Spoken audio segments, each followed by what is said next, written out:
Bonjour à tous. On se retrouve aujourd'hui pour un tout nouveau numéro de l'actu des séries, et non plus review l'actu des séries, puisque ça pourrait faire un petit conflit d'intérêts. Je ne fais donc pas des reviews, mais j'informe uniquement de l'actualité des séries. Mais je vous préviens qu'il va y avoir dans quelques semaines, voire mois, je sais pas trop encore, des reviews, mais vraiment des reviews de séries. Donc c'est pour ça que je voulais changer le nom de l'émission avant que ça fasse bien un conflit. Donc là, c'est bien de l'actualité pour les séries que vous allez retrouver dans cette émission. Mais voilà donc pour ce petit point, et je voulais commencer maintenant par le sommaire. On commencera par TF1 qui prépare une série sur la prostitution chez les jeunes. Vous allez découvrir les premières informations sur cette nouvelle série. On vous dira tout dans quelques instants. On continuera avec Netflix, découvrir les séries et les films et les séries qui vont disparaître de la plateforme américaine dans les prochaines semaines. On vous dira tout également et on vous donnera toute la liste. On continuera avec Plus belle la vie, le feuilleton de France 3 va avoir droit à une déclinaison en podcast. On vous donnera tous les détails.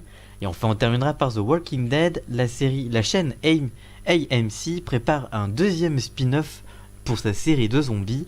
On vous donnera également toutes les informations sur ce nouveau spin-off. Voilà donc pour le sommaire, on se retrouve juste après le générique pour parler de toutes ces actus. C'est parti, générique.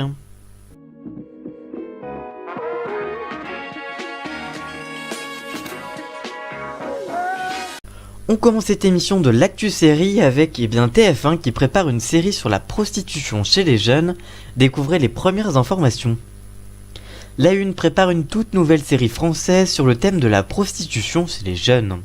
Selon les informations du site Le Film Français, que puremedia.com est en mesure de confirmer, la chaîne prépare l'adaptation de Fugueuse, une série québécoise diffusée début 2018 sur la chaîne TVA.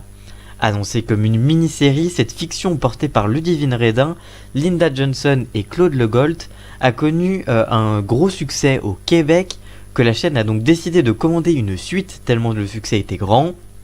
Une adaptation par ailleurs achetée par le groupe TF1 pour une diffusion courant 2019 sur TF1 séries et films. Si aucun nom n'a été annoncé pour l'adaptation française produite par VM Productions, côté scénario, le pitch devrait être le même que la version québécoise. Fugueuse s'intéresse ainsi à une adolescente qui rêve de partir à New York, mais elle est partagée entre son compagnon et ses finances.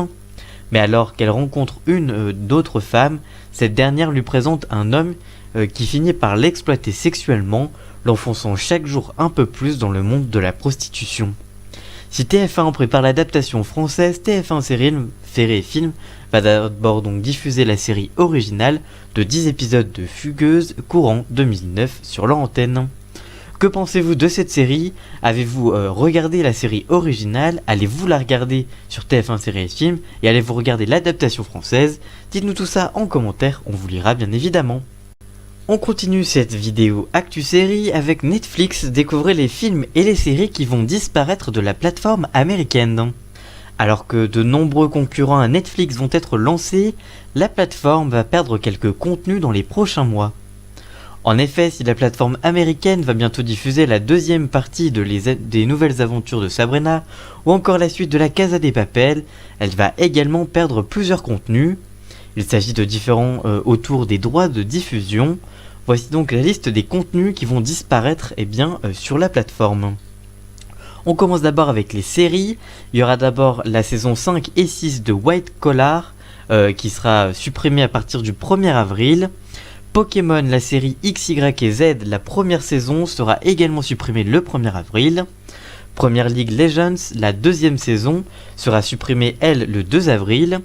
Modern Family, la saison 6 sera supprimée le 20 avril prochain.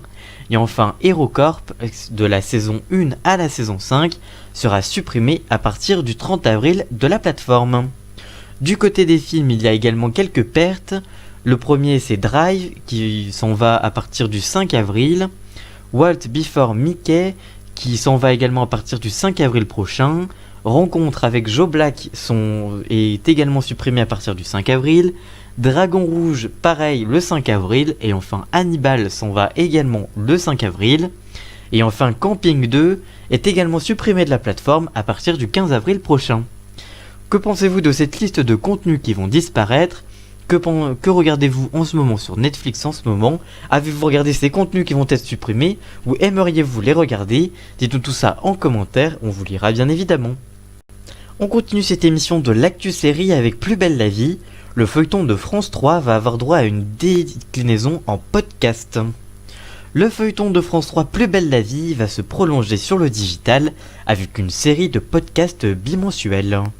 Dans un communiqué publié il y a quelques jours, la production de la série annonce le lancement d'un podcast fiction développé en partenariat avec le studio Babam Bam.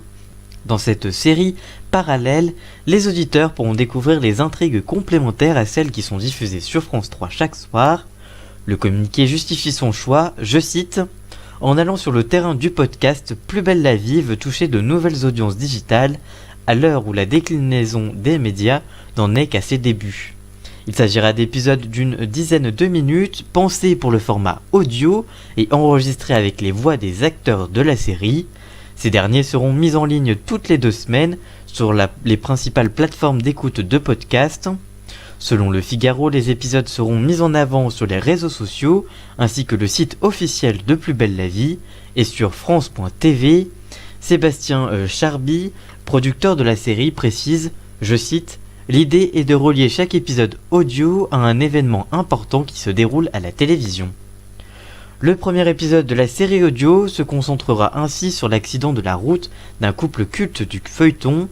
Sébastien Charby indique, je cite, « En audio, on peut se permettre d'imaginer des scènes que nous aurions plus de mal à retranscrire à l'écran. » Le producteur explique vouloir convaincre parmi, je cite, « les 7 millions de téléspectateurs occasionnels de Plus belle la vie et ceux qui ne connaissent pas du tout la série. » De son côté, le studio Bababam espère élargir son auditoire grâce à cette série grand public. Le studio indique d'ailleurs, je cite, « L'objectif de Bababam est de faire découvrir le podcast au plus grand nombre grâce à des formats adaptés au grand public. On peut faire grossir le gâteau pour tous les acteurs de ce secteur. » Cette déclinaison du feuilleton de France 3 arrive au moment où il fêtera ses 15 ans d'existence à la rentrée prochaine. En effet, Plus belle la vie a été lancé le 30 août 2004 sur France 3, diffusé chaque jour à partir de 20h20 depuis la rentrée dernière. La fiction est produite par Tel France, également derrière Demain nous appartient, autre feuilleton sur TF1 cette fois.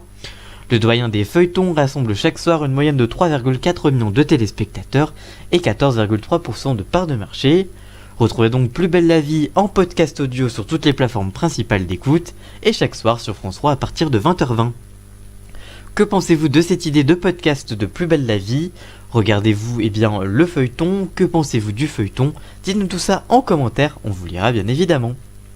Et on termine cette émission avec The Walking Dead. La chaîne AMC prépare un deuxième spin-off pour sa série de zombies. Les zombies de Walking Dead continueront à terrifier le monde entier dans un deuxième spin-off inspiré de la série. Il y a quelques semaines, lors de la présentation de ses résultats, la chaîne américaine AMC a officialisé la création d'un deuxième spin-off de The Walking Dead. Fear the Walking Dead est lui conservé, c'est le premier spin-off de la série. Ed Carroll, directeur de l'exploitation de la chaîne câblée, n'a pas donné beaucoup plus de détails, il a seulement précisé que cette série dérivée était en développement actif, je cite, sans donner de date de lancement bien évidemment. Malgré une très forte baisse des audiences, The Walking Dead, la série originale, a été récemment renouvelée pour une 10e saison. En effet, les épisodes 10 et 11 ont tous deux enregistré les plus faibles audiences historiques de la série, avec 4,5 millions et 4,4 millions de téléspectateurs fidèles devant leur poste. Les 11 premiers épisodes de la saison 9 ont réalisé une moyenne de 5,1 millions d'habitués. Il s'agit là du lancement le plus faible toutes saisons confondues. Le spin-off Fear the Walking Dead a toujours enregistré des audiences inférieures à l'original, mais a réalisé de bons retours critiques. En moyenne, la saison 4 du spin-off a compté 2,3 millions de fidèles, soit une légère baisse de 90 000 personnes par rapport à la 3e saison, malgré que plusieurs épisodes aient dépassé les 2 millions de téléspectateurs. Que pensez-vous de cette série? Regardez-vous The Walking Dead? Regardez-vous le premier spin-off et allez-vous regarder ce second spin-off de la série? Dites-nous tout ça en commentaire, on vous lira bien évidemment. Merci d'avoir suivi ce nouveau numéro de l'actu des séries.